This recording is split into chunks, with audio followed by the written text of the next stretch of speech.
Les petits contes bienveillants sont des histoires pour apprendre à comprendre les autres, à s'aimer, à s'écouter et à grandir ensemble. Chaque conte est une petite lumière, un moment pour se poser, rêver et parler avec son cœur. Aujourd'hui, je te raconte l'histoire de Malik et le souffle du vent. Dans la cour de récréation, Malik court après le ballon avec ses amis. Le vent fait voler les feuilles autour d'eux et leur rire se mêle aux cris du jeu. C'est la grande finale de foot de la récré. Malik s'est bien positionné. Il attend la passe, prêt à marquer. Mais Léo tire et rate le but. Le ballon s'envole au-dessus de la cage. Malik sent son cœur battre fort. Une chaleur monte dans sa poitrine. Ses poings se serrent.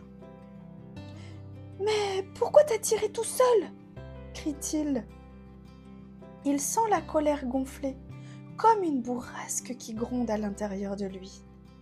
Il se fâche très fort contre Léo.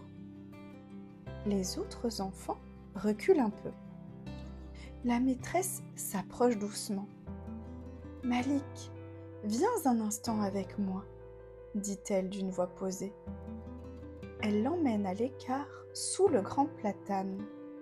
Le vent souffle dans les branches, les feuilles s'agitent et dansent. « Écoute, » lui dit la maîtresse. « Tu entends ? C'est le vent, » murmure Malik. « Oui, c'est le vent. Tu vois, notre colère peut s'apparenter au vent quand il souffle fort. Elle bouscule tout autour d'elle comme le vent bouscule les feuilles. » Malik regarde les feuilles tournoyer. Il sent le vent sur son visage. Et quand le vent devient calme, reprend la maîtresse, tout redevient paisible. Imiter le vent calme en inspirant et en expirant doucement permet de retrouver le calme et la sérénité. Malik ferme les yeux. Il inspire profondément. Puis il souffle lentement. Comme le vent qui passe sur les feuilles. Encore une fois. Et encore.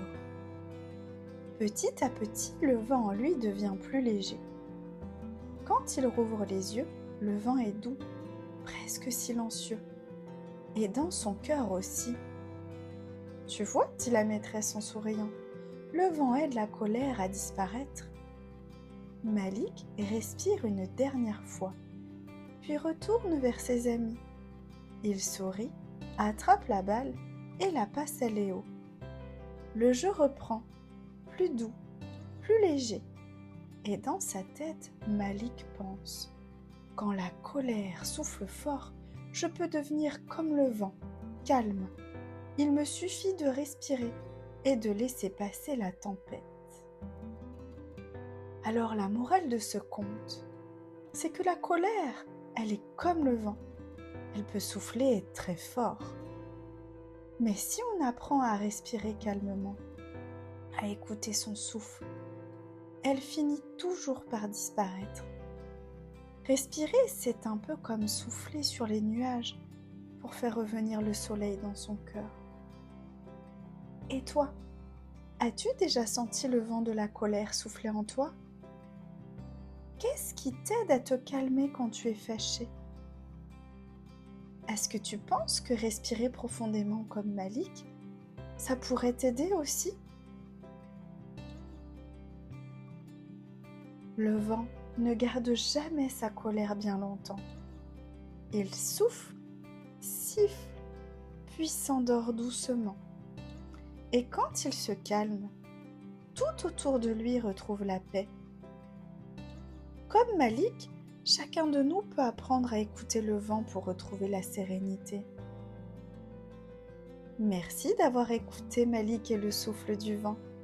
C'était un conte de la série Les Petits Contes Bienveillants. Si tu as aimé cette histoire, mets un petit pouce bleu. Et abonne-toi pour écouter d'autres contes avec moi, Virginie, la maîtresse des lyres.